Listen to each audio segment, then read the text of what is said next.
ಯಾವ ರೇಣುಕಾಸ್ವಾಮಿ ಕೊಲೆ ಪ್ರಕರಣದಲ್ಲಿ ಇದೀಗ ನಟ ದರ್ಶನ್ ಅವರು ವಿಚಾರಣೆ ನಡೆಸಿದ್ದಾರೆ, ಅರೆಸ್ಟ್ ಆಗಿದ್ದಾರೆ. ಅದಲ್ಲದೆ ದರ್ಶನ್ ಫ್ಯಾನ್ಸ್ ಇದೀಗ ನಟ ಪ್ರಥಮ್ಗೆ ಜೀವ ಬದುಕಿಗೆ ಕರೆಗಳು ಬರ್ತಿದ್ದಾವೆ. ಹೀಗಾಗಿ ನಟ ಪ್ರಥಮ್ ಅವರು ಕಂಪ್ಲೇಂಟ್ ನೀಡಿದ್ದಾರೆ ಫ್ಯಾನ್ಸ್ ವಿರುದ್ಧ. ನಮ್ಮ ಜೊತೆ ಈಗ ನಟ ಪ್ರಥಮ್ ಇದ್ದಾರೆ, ಬನ್ನಿ ಮಾತಾಡ್ಸೋಣ. ಸರ್, ದಯವಿಟ್ಟು ಒಂದು ರಿಕ್ವೆಸ್ಟ್, ಫ್ಯಾನ್ಸ್ ವಿರುದ್ಧ ಅಲ್ಲ, ಫ್ಯಾನ್ಸ್ ವಿರುದ್ಧ ಒಂದು ಕಂಪ್ಲೇಂಟ್ ಮಾಡಿದ್ದೀರಾ. ಸೊ ಏನ್ ಸರ್ ವಿಚಾರ ಮತ್ತು ಏನೆಲ್ಲ ಜೀವ ಬದುಕಿಗೆ ಕರೆಗಳು? ಧೃತರಾಷ್ಟ್ರ ಅಂಧ ಆಗಿದ್ದಕ್ಕೆ ಅಲ್ವಾ ಸರ್ ಮಹಾಭಾರತ ನಡೆದಿದ್ದು? ಎಲ್ಲ ಹೇಳ್ತಾರೆ ದುರ್ಯೋಧನ ತಪ್ಪು ಅಂತನೋ, ಧೃತರಾಷ್ಟ್ರ ಅಂಧನಾಗಿದ್ದಕ್ಕೆ ಅದಾಗಿದ್ದು. ಸೊ ಅದಕ್ಕೆ ಅಂಧಾಭಿಮಾನ ಕೆಟ್ಟದ್ದು ಅಂತ ಹೇಳಿದೆ. ಎರಡನೇದು, ಯಾರ ಮೇಲೂ ಪೊಲೀಸ್ನವ್ರು ಹೇಳ್ತಾರೆ ಯಾರ ಮೇಲೆ ಕೈ ಮಾಡಬೇಡಿ, ಅವ್ರನ್ನ ಅರೆಸ್ಟ್ ಮಾಡಬೇಡಿ, ವಿಚಾರಿಸಿ ಇನ್ನೂ ಬುದ್ಧಿ ಹೇಳಿ ಪೊಲೀಸವ್ರು ಡಿಸೈಡ್ ಮಾಡಿ. ಸೊ ಏನಂತ ಕರೆಗಳು ಬರ್ತಿದೆ ಸರ್? ಅದು ನಿಮ್ಮ ಚಾನಲ್ ಇದೆಯಲ್ಲ, ಅದ್ರಲ್ಲಿ ಟೆಲಿಕಾಸ್ಟ್ ಮಾಡೋಕ್ಕಾಗಲ್ಲ ಸರ್. ಆ ಪ್ಲೇ ಮಾಡಿದ್ರೆ ವೀಡಿಯೋನ ಒಂದ್ಸಲ ಪ್ಲೇ ಮಾಡಿಬಿಟ್ರಿ ಅಂದರೆ ಮಾತುಗಳೆಲ್ಲ ನಿಮ್ಮ ಚಾನಲ್ ಒಂದು 10,000 ಜನ ಅನ್ಸಬ್ಸ್ಕ್ರೈಬ್ ಆಗೋದು. ಅಲ್ಲ, ನೀವು ಅಷ್ಟು ಬೇಗ ಪೊಲೀಸ್ ಸ್ಟೇಷನ್ ಹೋಗಿರಲ್ಲ, ಆದ್ರೂ ನಾನು ಯಾವತ್ತೂ ಹೋಗಿಲ್ಲಪ್ಪ. ಇವರು ಟೀಮ್ ಅವರೇ ಕರ್ಕೊಂಡೋಗಿ ಮಾಡಿರೋದು. ನಾನು ಯಾವತ್ತೂ ಹೋಗಿ ನಾನೇ ಹೆದರ್ಕೊಳ್ಳಿ ನನ್ನ ಯಾರು ನಂಗೆ ಮುಟ್ಟಕ್ಕಾಯ್ತದ? ಹಂಗೆಲ್ಲ ಇಲ್ಲ. ಸೊ ಏನು ಕಂಪ್ಲೇಂಟ್ ಏನು ಕಂಪ್ಲೇಂಟ್? ಯಾರೋ ಒಂದಷ್ಟು ಮೆಸೇಜ್ ಮಾಡಿದ್ರು, ಅದನ್ನು ಫೋನ್ ಕೇಳಿದ್ರು ಕೊಟ್ಟೆ. ಸರ್ ನೋಡಿ ಸರ್ ಹಿಂಗೆ ಬಂದೈತೆ, ಯಾರೋ ಒಂದಷ್ಟು ಯೂಟ್ಯೂಬ್ ಚಾನಲ್ ಏನು ಹಾಕಿರೋ ಅದನ್ನು ತೋರಿಸ್ದೆ. ಇದೆಲ್ಲ ಮಾಡ್ಕೊಂಡು ಕೂತವ್ರೆ ಇವರು. ನ್ಯಾಯವಾಗಿ ದುಡ್ಡು ತಿನ್ನೋದು ಬಿಟ್ಟು ಯಾರೋ ತೇಜೋದೆ ಮಾಡೋದು ಹಿಂಗೆ ಮಾಡ್ಕೊಂಡು ಕೂತವ್ರೆ. ನ್ಯಾಯವಾಗಿ ಕೆಲಸ ಇದ್ದರೆ, ಕೆಲಸ ಇದ್ದವ ಏನು ಮಾಡ್ತಾನೆ? ಈಗ ಇದು ನಿಮ್ಗೆ ಕೆಲಸ, ತಿಂಗಳು ಪೂರ್ತಿ ದುಡಿತೀರಾ, ಇದು ನಿಮ್ಮ ವೃತ್ತಿ. ಕೆಲಸ ಇದ್ದವ್ರು ಕೆಲಸ ಮಾಡ್ತಿದ್ದೀರಾ, ದುಡಿಮೆ ಕೂಲಿ ಕೆಲಸ ಮಾಡೋ ಕೂಲಿ ಕೆಲಸ ಮಾಡ್ತಾನೆ. ಕೆಲಸ ಇಲ್ಲದೆ ಏನು ಮಾಡ್ತಾನೆ? ಒಂದಷ್ಟು ವೇಸ್ಟ್ ಮುಂಡವಿಗೆ ನಿಂತವೆ. ಅವ್ರೇನು ಮಾಡ್ತಾರೆ? ಕೆಟ್ಟ ಕಾಮೆಂಟ್ ಹಾಕೋದು, ಪೋಸ್ಟ್ ಹಾಕೋದು, ಹಿಂಗೆ ಮಾಡ್ತಾರೆ.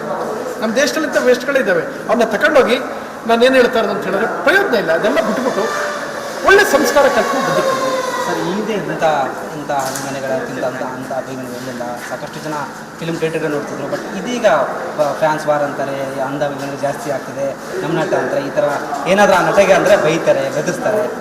ಸರ್, ಯಾವತ್ತೂ ಇದೆಲ್ಲ ನಡಿಬಾರ್ದು. ಕರ್ನಾಟಕದಲ್ಲಿ ನಮ್ಮ ಕನ್ನಡ ಎಲ್ಲ ಕಲಾವಿದರನ್ನು ಪ್ರೀತಿಸಿ ನಡಿ. ಈಗ ಶುರು ಮಾಡೋಣ. ಕೇಸರಿಯಿಂದ ಮನೋಲ್ಲಾಸ ಮನಸ್ಸು ಮತ್ತೇರಿ ಕುಣಿದಾಡಿದೆ ನೋಡು, ಮನಸ್ಸು ಮತ್ತೇರಿ ಕುಣಿದಾಡಿದೆ ನೋಡು. ಕ್ಷಣ ಕ್ಷಣವೂ ಆಚರಿಸಿ ಕೇಸರಿ ಹಬ್ಬ. ವಿಮಲ್ ಬಾಯಲ್ಲಿ ಹೇಳಿ ಕೇಸರಿ. ಎಲ್ಲರೂ ಹೆಮ್ಮೆ ಇದ್ದಾರೆ. ಇವೆಲ್ಲ ಮತ್ತೆ ಆಗೋದು ಬೇಡ. ನಾನು ಯಾರನ್ನೂ ವಿರೋಧಿಸ್ತಾ ಇಲ್ಲ. ಆಗಿದ್ದಾಗಿದೆ. ಈಗಲಾರು ಬುದ್ಧಿ ಕಲ್ತ್ಕೊಳ್ಳಿ. ಕಾನೂನು ಕೆಲಸ ಮಾಡಲಿ, ಮಾಧ್ಯಮ ಇವ್ರು ಕೆಲಸ ಮಾಡಲಿ, ಜಡ್ಜ್ ಅವ್ರು ಮಾಡಲಿ, ಪೊಲೀಸ್ ಅವ್ರು ಕೆಲಸ ಮಾಡಲಿ. ಬೇಡ, ನೀವು ಆರಾಮಾಗಿ ಪ್ರಥಮರ ಆ ಒಂದು ಭಾಷೆ ಹಾಕ ನಾವು ಒದ್ದೊಳಗಾಗ್ತೀನಿ. ನಾನು ಕರೆಕ್ಟಾಗಿ ಫುಲ್ ವಿಡಿಯೋ ನೋಡಿದೆ. ಅಂಧಾಭಿಮಾನಿಗಳಿಗೆ ರೋಡ್ ಬ್ಲಾಕ್ ಮಾಡ್ಕೊಂಡು ಅಲ್ಲಿ ಪೊಲೀಸರು ಸ್ಟೇಷನ್ ಕರ್ಕೊಂಡು ಹೋಗ್ತಾರೆ. ಜೈಕಾರ ಕೂಗೋದು, ರೋಡಲ್ಲಿ ಬ್ಲಾಕ್ ಮಾಡೋದ್ರೆ ನಮ್ಗೆ ಓಡಾಡೋಕೆ ಬಿಡ್ತಲ್ಲ. ಅದಕ್ಕೆ ಏನಕ್ಕೆ 144 ಇಲ್ಲೇನು ಇಲ್ಲ? ಸ್ಟೇಷನ್ ಮುಂದೆ ಏನಾದರೂ ನಡಿಬಾರ್ದಂತ ಘನಘೋರ ಕಾರ್ಯ ನಡೆದೈತೆ. ಸ್ಟೇಷನ್ ಮುಂದೆ 144 ಬರೋಕ್ಕೆ ಯಾರು ಕಾರಣ? ಇವ್ರು ಕಿಚ್ಚಾಡೋದಕ್ಕಿಂತ ಈ ಥರ ಮಾಡಿದ್ದಕ್ಕೆ 144 ಹಾಕಿರೋದು. ಅವ್ರವ್ರು ಎನ್ಕ್ವೈರಿ ಮಾಡಲಿ ಬಿಡಿ. ಸೊ ಹಂಗಾಗಿದ್ದಕ್ಕೆ ನಾನು ಹಂಗೆ ಹೇಳಿದ್ದು. ಸೆಕ್ಷನ್ 144 ಯಾಕೆ ಬಂತು ಸರ್? ಯಾಕೆ ಬಂತು? ಹಂಗಾಗಿದ್ದಕ್ಕೆ ನಾನು ಅಂಧ ಅಭಿಮಾನಿಗಳಿಗೆ ಹೇಳಿದ್ದೆ. ಸೊ ಈ ಹಿಂದೆ Vishnuvardhan, doctor Rajkumar sir, Vishnu sir ಬಗ್ಗೆ ನಾನು ಫಸ್ಟು ಯೋಗ್ಯತೆ ಸಂಪಾದನೆ ಮಾಡ್ಕೊಂಡು ಮಾತಾಡ್ತೀನಿ ಸರ್. ಅಣ್ಣವರ ಸರಳತೆಯಿಂದ ಸೂಪರ್ ಸ್ಟಾರ್ ಆಗಿದ್ದಾರೆ ಸರ್. ಭಾಳ ಚೆನ್ನಾಗಿ ಮಾಡಿ ಸರ್. 500 ಸಿನಿಮಾ ಮಾಡೋದು ಯಾಕೆ ಅಂದರೆ ಒಬ್ಬ ನಟ ಹೇಗಿರಬೇಕು ಅಂತ ವ್ಯಕ್ತಿತ್ವ ಅಂತ ಆಗಿದೆ. ಅವ್ರು ಸೂಪರ್ ಸ್ಟಾರ್. ಅವ್ರ ಬಗ್ಗೆಲ್ಲ ನಾವೆಲ್ಲ ಮಾತಾಡೋದು ಚಿಕ್ಕವರು. ಈಗಲೂ ಸರ್, ಟು ಬಿ ಫ್ರ್ಯಾಂಕ್ ಹೇಳ, ಎಷ್ಟೋ ಜನ ಅಂದ್ಕೊಳ್ತಾರೆ ದರ್ಶನ್ ಸರ್ ಬಂದರೆ ಹಂಗಾಯ್ತು ಹೆಂಗಾಯ್ತು ಅಂತ. ಅವ್ರು ಬಂದರೆ ಮದರ್ ಪ್ರಾಮಿಸ್ ನನ್ನಷ್ಟು ಖುಷಿ ಪಡೋ ಇನ್ನೊಬ್ಬ ಇಲ್ಲ. ನನ್ನ ಚಿತ್ರಾಂಗ ಕೇಳಿದ್ರೆ ಗ್ರಹಣ ಬಿಟ್ಟೋಯ್ತು, ಅವ್ರು ರಿಲೀಸ್ ಆಗಿದ್ದಾರೆ. ಸರ್, ಯಾಕೆ ಸರ್ ಈ ಥರ ಕಟ್ ಕಮೆಂಟ್ ಮಾಡೋದು? ಹೊರಗಡೆ ಬಂದರೆ ನಿಮಗೆ ಇದೆಯಾ ಮಾರಿ ಹಬ್ಬ ಅಂತೆಲ್ಲ ಸ್ಟೇಟಸಲ್ಲಿ ಇಡೋದು ಯಾಕೆ ಸರ್? ಯಾಕೆ ಈ ಥರ ಥಾಟ್ಸ್ ಬರ್ತದೆ? ಈ ಪ್ರಶ್ನೆಯಿಂದ ದಯಮಾಡಿ ನೀವು ಅವರಲ್ಲಿ ಕೇಳಿ. ನಮ್ಗೆ ಒಂದೇ ಏನಾಯ್ತು ಗೊತ್ತಾ, ಒಂದು ಮಜಾ ನಡೀತು. ಎಲ್ಲ ಒಯ್ತಾ ಇದ್ದೆ, ಯಾರೋ ಒಬ್ಬ ಬಂದ, ಪ್ರಥಮ್ ಬಾಸ್ ಅಂದ. ಫೈಲ್ ಕಪಾಲ ಕೊಡೋದು ಅವ್ರಿಗೆ. ನೀ ಬಾಸ್ ಅನ್ಬೇಡ. ಬಾಸ್ ಅಂದರೆ ನನಗೆ ತಲೆಗೆ ಅಹಂಕಾರ ಬಂದ್ಬಿಡುತ್ತೆ. ಅದೆಲ್ಲ ಬೇಡ. ಪ್ರಥಮ ಆಗಿರೋ ಬಿಡಿ. ಕರ್ನಾಟಕದಲ್ಲಿ ಕನ್ನಡ ಬಾಸು, ಕನ್ನಡಿಗರು ನನಗೆ ಬಾಸು.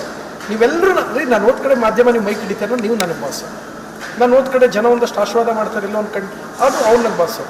ನೀವು ನಿಮ್ಮ ಅಪ್ಪ ಅವ್ವ ಬಾಸ್ ಆಗಿರ್ಬೇಕು, ನಾವಲ್ಲ ಅಂತ ಬೈಕ್ ಕಳಿಸ್ತೀವಿ. ಈ ಒಂದು ಕೊಲೆ ಕೇಸಿಂದ ಅಪ್ಪ ಅಮ್ಮ ಆಯಿತು, ಸಾಕಷ್ಟು ಅವ್ರ ಫ್ಯಾಮಿಲಿ ಎಲ್ಲ ಹೊರಗಡೆ ಬಂದಿದ್ದಾರೆ, ರೋದನೆ ಜಾಸ್ತಿ ಇದೆ ಸರ್. ನನಗಿರೋದು ಎರಡೇ ದುಃಖ ಸರ್. ಮೊದಲನೇ ದುಃಖ ಸಹನ ಪರವಾಗಿ. ನಾನು ಯಾವತ್ತೂ ರೇಣುಕಾಸ್ವಾಮಿ ಪರವಾಗಿ ಮಾತಾಡಿಲ್ಲ. ಅವ್ನು ತಗೊಂಡು ನಾನು ಯಾಕೆ ಮಾತಾಡಲಿಲ್ಲ? ಅವ್ನು ಯಾರವನು? ನನಗೆ ಅವ್ನು ತಗೊಂಡು ಏನೂ ಆಗಬೇಕಾಗಿಲ್ಲ. ನನಗಾಗಿರೋ ನೋವು ಏನಂದರೆ ಆ ಸಹನಂಗೆ ಆಗಿದೆಯಲ್ಲ ಅನ್ಯಾಯ, ತುಂಬ ಅಕ್ಷಮ್ಯ ಅನ್ಯಾಯ. ಓಕೆ, ಪ್ರೆಗ್ನೆಂಟ್ ಅವಳಿಗೆ ಇವ್ನು ಏನು ಮಾಡೋ ನಂಗೆ ಏನೂ ಗೊತ್ತಿಲ್ಲ. ನಾನು ಇವ್ನ ಪರವಾಗಿ ಮಾತಾಡಲ್ಲ, ಯಾರ ಪರವಾಗಿ ಮಾತಾಡಲ್ಲ. ಬಟ್ ಎರಡನೇದು ಅಲ್ಲಿ ಇನ್ನು ಮಿಕ್ತು ಫ್ಯಾಮಿಲಿ ಅರೆಸ್ಟ್ ಆಗಿರಲ್ಲ, ದಿನಗೂಲಿ ಕಾರ್ಮಿಕರು, ಅವ್ರ ತಾಯಿ ಕಣ್ಣೀರು ಹಾಕೋದಲ್ಲಿ ನನಗೆ ಬೇಜಾರಾಯಿತು. ಹಂಗೆ ಆಗಬಾರ್ದು. ಡ್ಯಾಡಿ ಕಲಾವಿದರು ಯಾರೋ ಸರ್ ಅಪ್ಪ ಸರ್. ಪಾಪ ನಡೆಯೋದು ಆ ಕಾರಣಕ್ಕೆ ಹಂಗಿದ್ರೆ ನಂಗೆ ತುಂಬ ನೋವಾಗುತ್ತೆ ಸರ್. ಕಲಾವಿದರು ನಾವು ಮಾರ್ಗದರ್ಶನ ಆಗಬೇಕು ಜನಕ್ಕೆ, ಹಿಂಗೆ ಇರೋಕ್ಕೆ ಇಷ್ಟಪಡ್ತೀವಿ, ಆಗಿದ್ದು ಇನ್ಯಾವತ್ತೂ ಮರುಕಳಿಸ್ಬಾರ್ದು. ಸರ್ ಕೊನೆಯ ಪ್ರಶ್ನೆ, ಈ ಒಂದು ಪ್ರಕರಣಕ್ಕೆ ಏನು ಹೇಳ್ತಾರೆ, ಮತ್ತೊಂದು ಕಡೆ ಈ ಅಂಧ ಅಭಿಮಾನಿಗಳು ಏನು ಹೇಳ್ತಾರೆ? ಸರ್ ಮೊದಲನೇದು ಈ ಪ್ರಕರಣ ಸರ್ಕಾರ ಕಾನೂನು ತೀರ್ಮಾನ ಕೊಡುತ್ತೆ, ಅಲ್ಲಿ ತನಕ ಆರಾಮಾಗಿರಿ ಫಸ್ಟಿಗೆ. ಎರಡನೇದು ಕನ್ನಡ ಚಿತ್ರರಂಗ ಸಿನಿಮಾಗಳನ್ನ ನೋಡ್ಕೊಂಡ್ರಿ, ಯಾರೋ ಹೇಳ್ತಾ ಇದ್ರು ಡೆವಿಲ್ ಬರತ್ತಿಗೆ ಬೇರೆ ಯಾವ ಸಿನಿಮಾ ನೋಡಲ್ಲ ಅಂತ. ಅವರು ನಿಜವಾದ ಕನ್ನಡ ದ್ರೋಹಿಗಳು.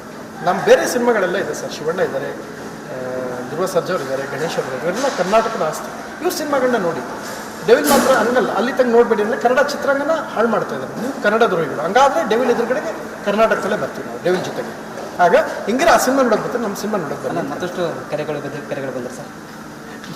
ಏನು ಮಾಡಲಿ ಯಾಕಂದ್ರೆ ನಟ ಜಗ್ಗೇಶ್ವರ್ ಈ ತರ ಅಣ್ಣ ಫೋನ್ ಆಫ್ ಮಾಡ್ಕೊಂಡು ನಾನು ಯಾವುದೋ ನೈಜೀರಿಯಾನೋ ಕೊಲಂಬಿಯಾಗೋ ಹೋಗ್ಬಿಟ್ಟು ಪೆಟ್ರೋಲ್ ಬಂಕಲ್ಲಿ ಕೆಲಸ ಮಾಡ್ಕೊಂಡು ಕೂತ್ಕೊಂಡೆ. ಅಣ್ಣ ನೀವು ಹೇಳೋದು ಎದುರಿಸ್ತಾ ಇದ್ದೀರಾ ಅಂದ್ಕೊಂಡು ನೀವು ಇನ್ನೂ ಎದುರಿಸ್ತಾ ಇದ್ದೀರಾ ಸರ್, ಎದುರಿಸ್ತಿಲ್ಲ ನಟ. ಅಣ್ಣ, ನಾನು ಎದುರ ಮಗನೇ ಅಲ್ಲ, ನನಗೇನು ಮಾಡೋಕ್ಕಾಗಲ್ಲ.